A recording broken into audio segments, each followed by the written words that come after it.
Subaru Forester, oblíbený vůz lovců a lesníků, je tady s námi od roku 1997 a letos vstoupil do své 6. generace. A já si každou tu generaci říkám, že lepší už to být nemůže.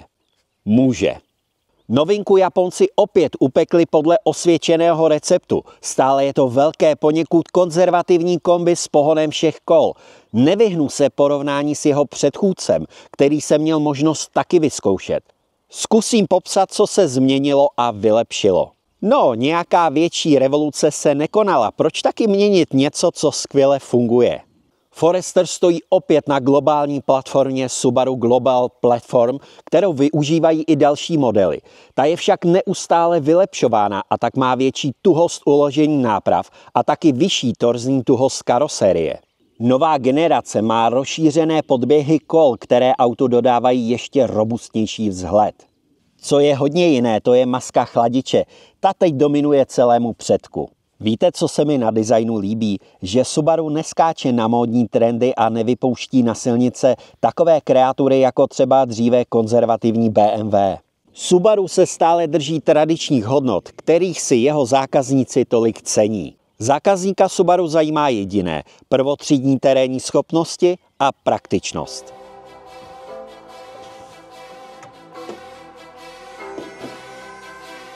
Pokud si i vy půjdete do Subaru pro nový Forester, s výběrem se moc nezdržíte. K dispozici je jeden motor Boxer, pohon všech kol a automat. Je to tak, jedinou možnou motorizací je atmosférický 2-litrový mild hybridní čtyřválec, který se dočkal 24 vylepšení. Jeho výkon však kvůli přísnějším limitům škodlivin klesl oproti minulé generaci ze 110 na 100 kW. K celkovému výkonu 12 kW přispívá elektromotor uložený v převodovce Lineartronic. Ta se dočkala 5 vylepšení. Jak si takový motor s takovým obrem poradí? To uvidíte za chvilku. Co se ještě zmenšilo, to je zavazadlový prostor, ale jenom o litr. Prostě tu petku piva necháte doma. Hodnota 508 litrů vůbec není špatná. Sklopením opěradel zadních sedadel kufr naroste na 1731 litrů, což je o 46 litrů méně než dřív. Ale teď už se těším dovnitř. Nastupování je tak snadné. Karoserie není ani vysoko, ani příliš nízko. Zkrátka akorát. Navíc jsou otvory všech dveří tak velké, tady dietu držet nemusíte. Prostor uvnitř je jedním slovem velkorysý. Hele, podívej, Forester, to je chrám. V dnešní době je jen málo aut, které nabízejí tak dobrý výhled všemi směry jako Forester. Je to jako když si sednete do skleníku. Forester nabízí velkorysý prostor vpředu i vzadu. Přední sedadla byla přepracována a mají nový tvar, který poskytuje větší pohodlí. Materiály jsou kvalitní, převážně měkčené a zároveň tak bytelné, jak je u Subaru nezbytné. Tomu říkám digitální detox. Forester má klasické analogové budíky.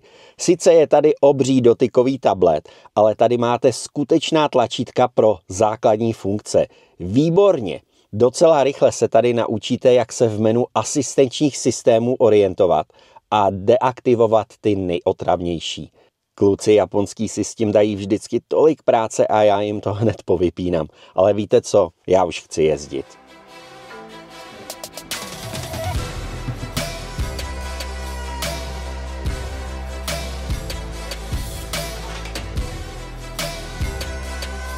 Abych si Subaru co nejvíc užil, vyrazil jsem z Prahy na Vysočinu. Už mám dost měst a silnic a tak tady jezdím po polních cestách a loukách.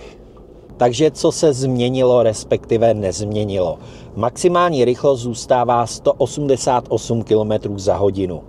Akcelerace na 100 je ale o chlup pomalejší, a to za 12,2 sekundy místo 11,8. Jinak nižší výkon motoru Foresteru nehraje nijak výraznou roli. Takže stačí 136 koní takovému kolosu? Ano, ale Boxer je potřeba pořádně točit, pokud chcete jezdit dynamicky. ale rychlost je to poslední, co Forester zajímá. Čekal bych, že převodovka bude při akceleraci kvílet, jak je zvykem u ostatních výrobců. Ne tolik ne. Sic po sešlápnutí plynového pedálu chvilku přemýšlí, ale stejně vás brzy donutí k jemnému přidávání plynu. Tu pohodu si vlastně dopřejete vzájemně. Forester je zkrátka pohodář. Oproti předchůdci má ještě pohodlnější odpružení.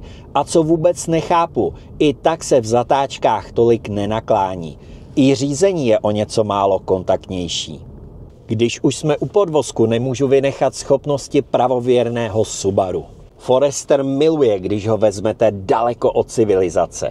Díky trvalému pohonu všech kol si užívá blátivé lesní cesty, písek, svahy i výmoly. Terénem se prodírá jako nezastavitelný tank. Čtyřkolka má nové nastavení. Dříve motor poháněl obě nápravy poměrem 50:50, nyní je to 60:40 ve prospěch přední nápravy, což napomáhá stabilitě. V horní části tabletu lze vybírat 3 jízdní režimy. Normální, když máte pevnou půdu pod kolama, sníh, štěrk a hluboký sníh, bláto. Na rozdíl od předchůdce tady X-Mode funguje i při couvání. Velkým pomocníkem nejen v terénu jsou i boční a přední kamery. Co funguje perfektně, to je asistent pro sjíždění svahu. Ten se aktivuje automaticky a bez zásahu řidiče umožňuje sjíždět až dechberoucí strmé svahy. Světlá výška 22 cm a krátké přední i zadní převisy už vám jen dodají odvahu. To se pak musíte těm městským pseudoteréňákům smát.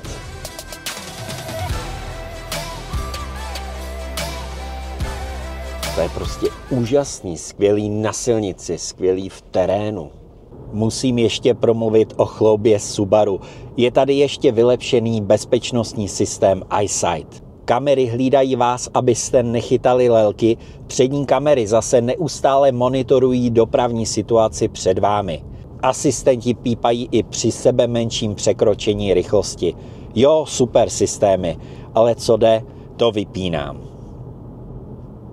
Každopádně i díky všem těm asistentům patří nový Forester k tomu nejbezpečnějšímu, co na silnicích můžete potkat. Z čeho jsem opravdu mile překvapený, to je spotřeba benzínu. Snad kvůli nižšímu hluku v kabině jezdím víc na pohodu, opravdu předpisově. A výsledek? Něco málo nad 7 litrů. I kdyby to bylo těch 8 litrů podle VLTP, tak je to na tak velkou čtyřkolku paráda. Ta jízda, to je prostě něco úžasného. To je opravdu úžasný. Úžasný. Ještě, že všechna auta nejezdí tak skvěle jako nový Subaru Forester. To bychom se vůbec nemohli hádat. A ta muzika tady, sotva mamka vystoupí, taťka si myslí, že už není pod pantoflákem. Hospůdko má. Jízda Foresterem je radostí i v noci. Brilantně svítí a nechybí ani při svicování do zatáček.